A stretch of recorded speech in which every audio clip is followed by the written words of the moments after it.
আমরা কিন্তু অনেকে ছোট মাছটা খাই না, তবে এইভাবে মাছটা ভুনা করলে বাচ্চা থেকে বড় সবাই অনেক বেশি পছন্দ করে। আমার বাসায় তো অনেক বেশি পছন্দ করে। তো আর কথা নয়, রেসিপি শুরু করছি। প্রথমে একটি প্যানের মধ্যে তেল দিয়েছি 4 চামচ। তেলের মধ্যে পেঁয়াজ কুচি 1 কাপ দিয়েছি, কাঁচামরিচ 7-8টার মতো দিয়েছি, 2টি তেজপাতা দিয়েছি ছোট সাইজের। এখন এগুলো একটু ভেজে নিচ্ছি।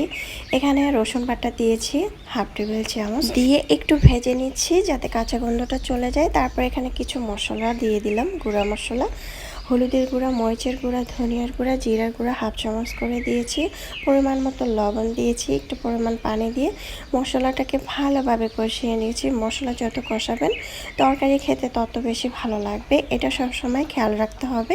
যারা নতুন নতুন রান্না করছেন তাদেরকে বলছি।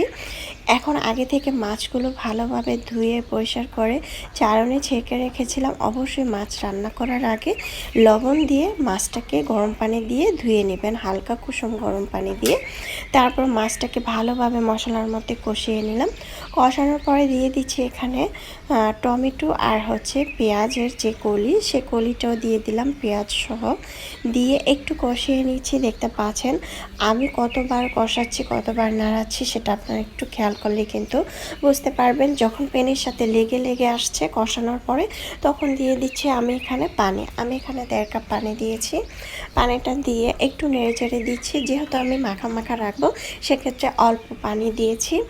এখন ঢাকনা দিয়ে ঢেকে রেখেছিলাম 2 মিনিট। 2 মিনিট পর চলে আসলাম।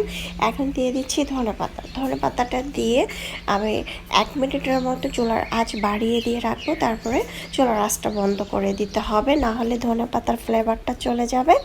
এখন ঢাকনাটাকে উঠিয়ে একটু নেড়ে চেড়ে দিচ্ছি। যারা একদম ঝোল খেতে চান না তারা আরেকটু ঝোল শুকাতে পারেন, তবে এই চুলাটা বন্ধ করে দিলে কিন্তু ঝোলটা আরও শুকিয়ে যাবে।